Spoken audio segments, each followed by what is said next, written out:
What's up, everybody, and welcome back to Laying the Points with Farley Bets. As usual, we're going to do our 5 to 10 minute show. Very quick show this morning. Got the wife coming home with the baby. I'm about to go on daddy duty, so not a lot of time here to get this done.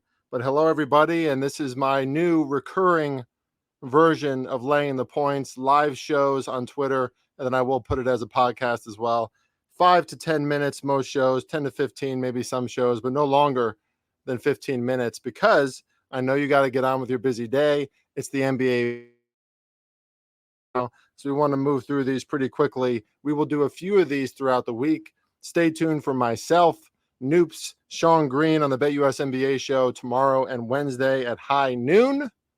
And of course, you can always check out my free plays at sportswagers.ca. You can also visit sportswagers.live, where we have some new banners over there where you can get even better sign-up bonuses on some domestic books. Okay, with that, in case you don't know, my name is Chris Farley.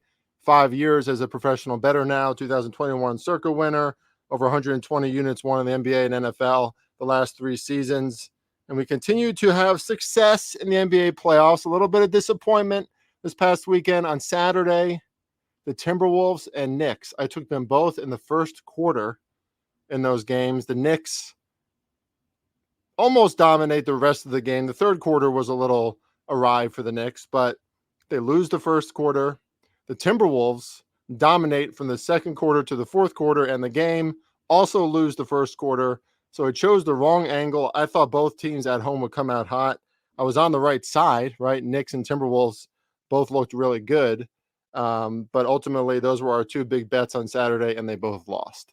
But yesterday, 3-2 plus 1.96 units, still around 15 units up on the season. Can't be mad about up 15 units, right? But we want to get up even more as this season comes to an end, because that's what we've done pretty much every season on end since we've been a professional. Okay, let's get to some of these games. Let me clickety-click here, because I'm just going to touch on today's games and tomorrow's games very briefly and go over some of my thoughts. I don't know how many official picks I'm going to have on this show. Probably none, if I'm being honest, because I'm not quite there yet. But let me just sift through my thoughts as I talk through it here. First, Magic and Cavaliers. We saw how low scoring that game was on Saturday. The Magic, something like 36% from the field. The Cavs, 44%. Both teams under 30% from beyond the arc. Just every shot was difficult, right? And I think both of these defenses can succeed against the other. They're both just very good, very stingy in the front court and the back court, both long, both physical, and we can expect more of the same in this matchup. It just feels like to me, watching the game, that the Cavs are maybe the version of the Orlando Magic that we'll see next year or the season after that, right? Like the Cavs were kind of the new dog in the house last season, maybe before that a little bit, getting better and better. Obviously, Donovan Mitchell enhanced what they can do. But the Magic, this is a big spot for them. They did really well this season, but it might be too big of a spot at Cleveland for a second game in a row now. I would lean Cleveland at -5.5. See that line kind of going up a little bit. It was at 5. I would also, again, lean to the under. I'm not taking either one of those just yet, but I think maybe a money line parlay and the under on Cleveland, or maybe a money line parlay of Cleveland and maybe Denver is not a bad way to look tonight. And we'll get to Denver in a second. 76ers and the Knicks. So that was a weird game on Saturday because, like I said, the Knicks lost the first quarter, much to our chagrin. But then they win the second quarter handedly. And then the third quarter, Philly wins. The fourth quarter, the Knicks win. So at the end of each half, right, like going into the locker room, the Knicks were always feeling good about themselves. And they showed that resiliency, especially in Madison Square Garden, right, especially with how good that defense can be. And Jalen Brunson and some of their contributors, Josh Hart nailing a big shot at the end. The Knicks know how to rise to the occasion. They're a tough team, a gritty team. People talk shit about Tom Thibodeau. He's obviously not a bad coach because they believe in their culture there. They all kind of, they seem very in sync as a team. Like they all kind of have the same attitude. Now the 76ers, right, they came into that contest winning 8 in a row, and now they're 6-point dogs.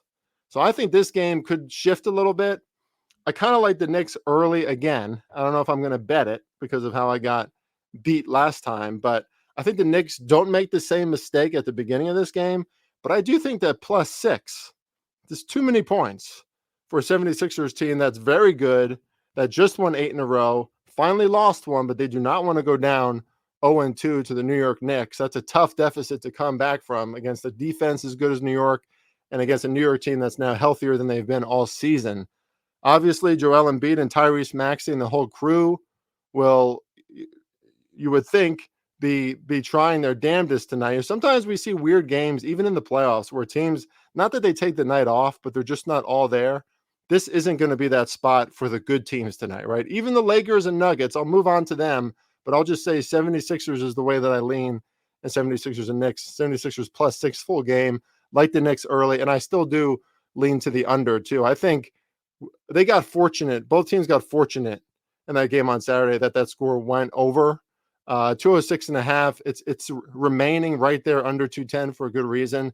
I think the defense really tightens up in this second matchup, as you know, obviously 76ers don't want to go 0-2, right? So it's a little more desperate in that sense. Lakers and Nuggets. Nuggets deserve the 7.5 designation. They've been whooping up the Lakers now for what? It's like 8 or 9 straight times in a row. I just think the Nuggets match up well against the Lakers, and they proved that in the third quarter, right? Like the Lakers came out really hot. LeBron James scoring at will, three-pointer to end the half. I had a great bet on the Nuggets money line to win the first half. I at least would have got a push, but of course LeBron James nails like a 35-footer to end the half. I'm like, are you fucking kidding me? But it was what it was. Lakers did a really good job in the first half, but Denver at home, they just seem to have LA's number, and I'm not sure if I can support the Lakers in any regard here, but I will say +7.5 is a big spread for, again, a team that knows how to step up, a team of veterans with the Lakers. I mean, at least LeBron and Anthony Davis and some of the other guys. And it's more desperate, right? Like this is, you don't want to go 0-2 against the champs. So if there's any game where I think the Lakers could cover a spread like this at Denver, it is tonight. I'm not quite there yet. Suns and Timberwolves. I love the way the Timberwolves rose to the occasion in the last game after a shaky first quarter, just completely took over. Anthony Edwards, that moment he had with Kevin Durant reminded me of Jordan. It reminded me of Allen Iverson, Kobe Bryant, like the days where you saw these guys in the 90s, early 2000s, etc. Just tough, in your face, don't give a fuck when anyone thinks. They know that they're good. They know they're the man. And that's where Anthony Edwards is going. Like his star power is rising. And I love the moxie in moments like that. He's only 21 years old, maybe 22 if I'm mistaken. I think he's 21. I mean, the kid is so young and he's that much of a savage. I think the Timberwolves at home just continue to do what they do best. Their defense on the perimeter is going to be really frustrating for the Phoenix Suns and their shooters throughout this series. That's the advantage that they have. Suns have played good defense in spots, but it's not consistent, and they are not the physical team that Minnesota is.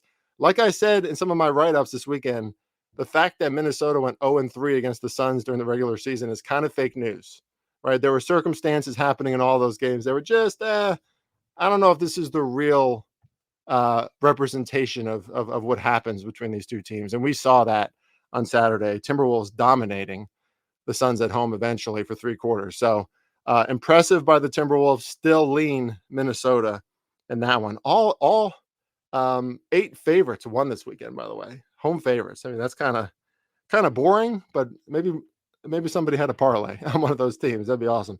Pacers and Bucks. Pacers were the team that really got me down yesterday. I had the Pacers winning the game. I had the first quarter going over. I thought the Pacers would really attack the Bucks and go fast-paced. They kind of settled in and tried to be a little more methodical at the beginning of that game. Not sure what that was all about. Didn't like it. Kind of playing to Milwaukee's strengths, even without Giannis.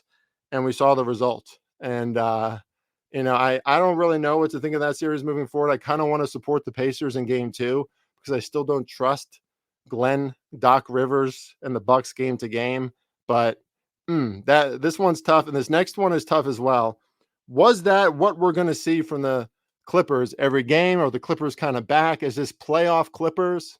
Because I think we do have to look at Ty Lue in the Clippers organization as kind of a heat culture light, right? Like they might not be there yet to heat culture and Spoelstra and, but they do know how to elevate. They do know how to improve their defense, especially in the playoffs. And we saw that against a Mavericks offense that had been absolutely on fire leading into the postseason. They kept them down like real low, 32 points, 30 points in the first half, 8 points by the Mavericks in the second quarter. I mean, that doesn't happen just because the Mavericks can't shoot. The Clippers defense, they know how to step up. Kind of want to support the Clippers again because I think the truest version of these two teams is what we saw. But James Harden in the playoffs, we might see a dip. And Mavericks pretty good are going to want to come back in that one. Mavericks still favored in that game too, probably because they're thinking that Kawhi is going to be out. But Clippers still pretty good without Kawhi, guys. I still like the under in that one. I think 218.5 is too high. Still like the under in Pacers Bucks. I think 224.5 is too high. No official plays yet. Look out for official plays from me, posting it on Twitter and writing it up at sportswagers.ca. Laying the points with Farley Bets, everybody. Let me click and see if there's any commentary. I don't see any. Thank you for joining. I will be back probably on Thursday because I got the Bet US show Tuesday and Wednesday. Stay tuned for this. I'll put it out in podcast. Farley Bets. Let's win some damn money. We out of here.